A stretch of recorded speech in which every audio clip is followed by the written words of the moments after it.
সুপ্রিয় শিক্ষার্থীবৃন্দ, আজকে আমরা সাফিক্স প্রিফিক্স নিয়ে ডিসকাশন করব। সাফিক্স প্রিফিক্স হলো অষ্টম, নবম এবং দশম শ্রেণীর গ্রামাটিক্যাল পার্টের একটি অংশ। অষ্টম, নবম এবং দশম শ্রেণীর গ্রামাটিক্যাল পার্টের একটি অংশ হলো এটি। সাফিক্স প্রিফিক্স হলো মূলত নতুন শব্দ গঠন করা, শব্দের শুরুতে কিংবা শব্দের শেষে কোনো বর্ণ বা বর্ণ সমষ্টি যোগ করে নতুন শব্দ গঠন করাই হলো সাফিক্স প্রিফিক্সের কাজ।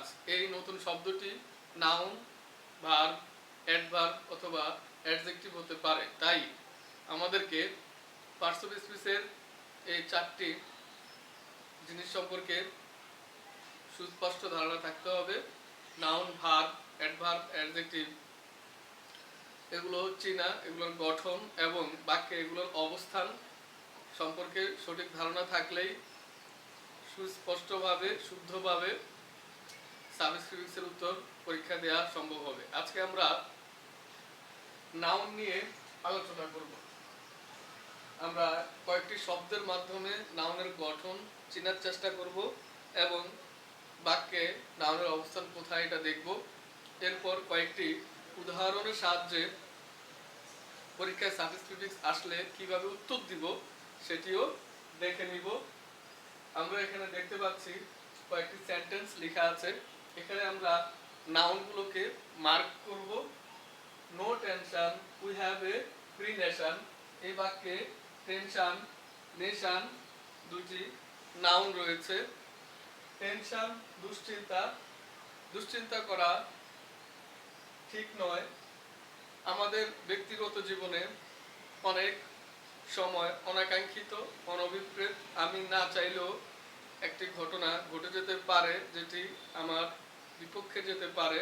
এ ধরনের অনাকাঙ্ক্ষিত, অনভিপ্রেত ঘটনা ঘটে গেলেও যেন আমরা দুশ্চিন্তা না করি।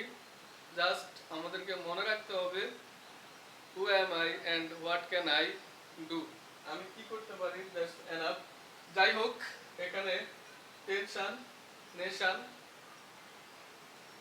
দুটি নাউন। এখানে ফ্রিডম, ব্রাদারহুড, ফ্রেন্ডশিপ নাউন। 3 নম্বর সেন্টেন্সে politeness, nature, teacher, doctor noun. 4 নম্বর সেন্টেন্সে এনজয়মেন্ট, সোসাইটি, এই শব্দগুলো noun. No tension, we have a free nation অথবা no tension, Bangladesh is a free nation, Bangladesh একটি মুক্ত দেশ, আমাদের একটি স্বাধীন দেশ রয়েছে। উই হ্যাভ ফ্রিডম, আমাদের স্বাধীনতা রয়েছে। ব্রাদারহুড ভ্রাতৃত্ব, অ্যান্ড ফ্রেন্ডশিপ এবং বন্ধুত্ব। পোলাইটনেস ভদ্রতা, নম্রতা বৈশিষ্ট্য, স্বভাব। The nature of our teacher and doctor, আমাদের শিক্ষক এবং ডাক্তারদের স্বভাব হলো নম্রতা, ভদ্রতা। We need enjoyment in the society, আমাদের প্রয়োজন, সমাজে আনন্দের প্রয়োজন রয়েছে, বিনোদনের প্রয়োজন রয়েছে, রিক্রিয়েশনের প্রয়োজন রয়েছে। এই সেন্টেন্সগুলোর মাঝে কয়েকটি শব্দ আমরা দেখলাম নাউন। এখন এই যে দেখলাম নাউন, এটার গঠন দেখেই আমরা বুঝতে পেরেছি যে নাউন। গঠনটা আমরা এবার ফাইন্ড আউট করছি। এই শব্দের শেষে আছে এস আই ও এন, এই শব্দের শেষে আছে টি আই ও এন, এখানে আছে ডি ও এম, তারপরে আছে H double O D hood, তারপরে আছে এস এইচ আই পি, তারপরে এন ই ডাবল এস, তারপরে আছে ইউ আর ই, তারপরে আছে ই আর, তারপরে আছে ও আর, তারপরে আছে এম ই এন টি, তারপর টি ওয়াই। এছাড়াও আরো অনেকগুলো আছে, অল্প কয়েকটি আছে। আর আমরা আজকে এই কয়েকটাই নিয়ে আলোচনা করব। এগুলো থাকলে আমরা নাউন ধরে নিব। এছাড়া ইম্পর্টেন্স, এটিও একটি নাউন, গুরুত্ব। এনসি থাকতে পারে, ইম্পর্টেন্স। যাই হোক, আজকে আমরা এই কয়েকটা নিয়ে আলোচনা করব। তো এখন আমরা এইগুলো দেখলে কোনো শব্দের সাথে, তাহলে আমরা সেগুলোকে নাউন ধরতে পারি। এখন কোনো শব্দকে নাউন করতে হলে নাউনের গঠন আকৃতিতে আনতে হলেও এইগুলো বসিয়ে আমরা নাউনের আকৃতিতে আনতে পারবো। এবার আমরা দেখব এই নাউন, এই শব্দগুলো বাক্যের কোথায় কোথায় বসেছে। No tension, we have a free nation. এখানে আমরা যে নাউনটি দেখতে পাচ্ছি, নো এর পরে শব্দ, তাহলে আমরা ধরে নেই নো এর পরে শব্দ নাউন হতে পারে। এরপর আমরা দেখছি এখানে একটা নাউন রয়েছে নেশন, এখানে আছে ফ্রি। ফ্রি অর্থ মুক্ত, স্বাধীন। কেমন জাতি? মুক্ত জাতি। কেমন মানুষ? মুক্ত মানুষ, স্বাধীন মানুষ, সৎ মানুষ, honest man, good student. So কেমন বুঝালে আমরা সেই শব্দটাকে অ্যাডজেক্টিভ ধরতে পারি। তাহলে অ্যাডজেক্টিভের পরের শব্দটি নাউন বসেছে, বাক্যে নাউনের অবস্থান অ্যাডজেক্টিভের পরে হবে। এরপর আমরা দেখছি এখানে আরেকটি নাউন রয়েছে হ্যাভ, হ্যাজ। যদি কোনো বাক্যে মেইন ভার্ব হিসাবে ব্যবহৃত হয় তাহলে হ্যাভ, হ্যাজ এর পরে নাউন বসে। এরপর আমরা দেখতে পাচ্ছি এখানে আরেকটি নাউন পোলাইটনেস, ইজ ভার্ব, এটি মেইন ভার্ব, অন্য কোনো ভার্ব এখানে নেই। ভার্বের আগে আমরা জানি টেন্সের স্ট্রাকচারগতভাবে একেবারে শুরু থেকে আমরা জানি সাবজেক্ট প্লাস ভার্ব হয়। তাহলে ভার্বের আগে সাবজেক্ট, সাবজেক্ট হবে, এই সাবজেক্টটি কিন্তু নাউন হয়। এরপর আমরা দেখছি যে এখানে আরেকটি নাউন আছে দায়ের পরে, এটি একটি আর্টিকেল, তাহলে আর্টিকেলের পরে নাউন বসে। এরপর আমরা দেখছি এখানে আছে আওয়ার, অর্থ আমাদের, তার, তাদের। আমার, আওয়ার, হিজ, হার, দেয়ার, মাই, এগুলো পসেসিভ। তাহলে পসেসিভের পরে নাউন বসে। পসেসিভকে আমরা ডিটারমিনারও বলতে পারি। এন্ড দি আর্টিকেল, এটিও এক ধরনের ডিটারমিনার। তাহলে ডিটারমিনারের পরে নাউন বসে। এরপর আমরা দেখছি এখানে আরেকটি নাউন, শব্দটি হলো নিডের পরে। তাহলে এটি একটি ভার্ব, ভার্বের পরে আমরা জানি অবজেক্ট, তাহলে অবজেক্টের স্থলে আমরা নাউন বসাতে পারি। এরপর আমরা দেখতে পাচ্ছি এখানে আছে আরেকটি আর্টিকেল আছে, আর্টিকেলের পরে এখানে আবার নাউন বসেছে। এখন লক্ষণীয় বিষয় এখানে এন্ড রয়েছে, এটি একটি লক্ষণীয় বিষয়। এন্ড যদি কোনোখানে থাকে কোনো বাক্যে, তাহলে এন্ড এর আগের শব্দ নাউন হলে পরের শব্দ নাউন হবে, আগের শব্দ অ্যাডজেক্টিভ হলে পরের শব্দ অ্যাডজেক্টিভ, আগের শব্দ ভার্ব হলে পরের শব্দ আমরা ভার্ব বসানোর চেষ্টা করব।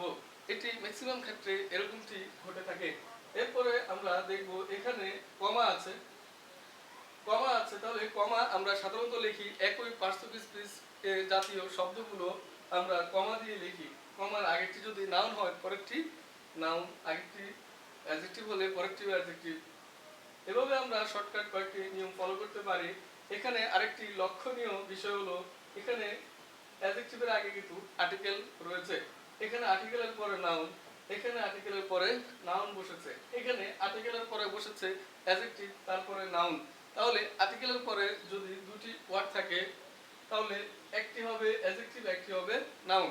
এখানে মনে রাখতে হবে ওয়ার্ড বলতে এখানে নাউন, ভার্ব, অ্যাডভার্ব, অ্যাডজেক্টিভকেই আমি বুঝিয়েছি এই ক্ষেত্রে, অন্য কিছুকে আমরা বুঝাবো না। তাহলে এই জাতীয় শব্দের নাউন, ভার্ব, অ্যাডভার্ব, অ্যাডজেক্টিভ, এই জাতীয় শব্দের মধ্যে আর্টিকেলের পরে যদি দুটি শব্দ থাকে, একটি হবে অ্যাডজেক্টিভ, আরেকটি হবে নাউন, পরেরটি হবে নাউন, আগেরটি হবে অ্যাডজেক্টিভ। আমরা এতক্ষণ নাউনের গঠন চিনলাম, এখন নাউনের অবস্থান দেখলাম। এবার আমরা পরীক্ষায় সাবজেক্ট আসলে কিভাবে আমরা এটি সঠিকভাবে উত্তর দিব সেগুলো দেখব। আমরা একটি উদাহরণ দেই, মানি,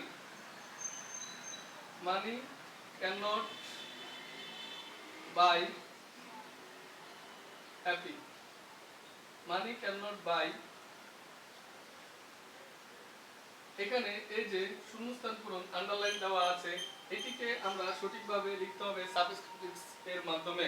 তাহলে এই শব্দকে আমরা নতুন করে গঠন করব, কোন শব্দ গঠন করব সেটি আগে জানতে হবে, এইটা দেখতে হবে আগে। আগে কি আছে, একটি ভার্ব রয়েছে, বাই অর্থ ক্রয় করা। তাহলে ভার্বের পরে কি হবে, অবজেক্ট হবে। আমরা জানি অবজেক্টের পরে কি হয়, অবজেক্টটা কি হবে, অবজেক্টটা কি হবে? নাউন হবে। অবজেক্টের স্থলে কি হবে? নাউন হবে। তাহলে আমরা যদি অবজেক্টের স্থলে নাউন আমরা বসাই, এবার নাউনের গঠন দেখতে হবে। তাহলে হ্যাপির সাথে আমরা কি লিখব? হ্যাপিনেস। এভাবে আমরা আগে সঠিক শব্দ কি হবে সেটি বুঝতে হবে, এরপরে সেই শব্দের গঠন কিভাবে হবে তা জানতে হবে। তাহলে এটির সঠিক উত্তর হলো happiness. Money can not by happiness. Money can not by happiness. এরপরে আমরা আরেকটি উদাহরণ দিচ্ছি, friend, FRIEND, friend is a strong bonding. এখানে আমরা দেখতে পাচ্ছি যে এখানে আন্ডারলাইন করা আছে, এটির সঠিক উত্তর আমাদেরকে লিখতে হবে। তাহলে এখানে আমরা কোন শব্দটি বসবে সেটি আগে বের করতে হবে। এখানে আছে একটি ভার্ব, ভার্বের আগে থাকে সাবজেক্ট। আমরা জানি যে সাবজেক্টের স্থলে কি হবে? নাউন হবে। তাহলে এখানে সঠিক শব্দ হবে নাউন। এখন আমরা নাউনের গঠন দেখব। ফ্রেন্ডের সাথে কি বসাবো আমরা? Ship, friendship. তাহলে এটির সঠিক উত্তর হবে ফ্রেন্ডশিপ। তাহলে friendship is a strong bonding. আমরা আরেকটি উদাহরণ দিচ্ছি,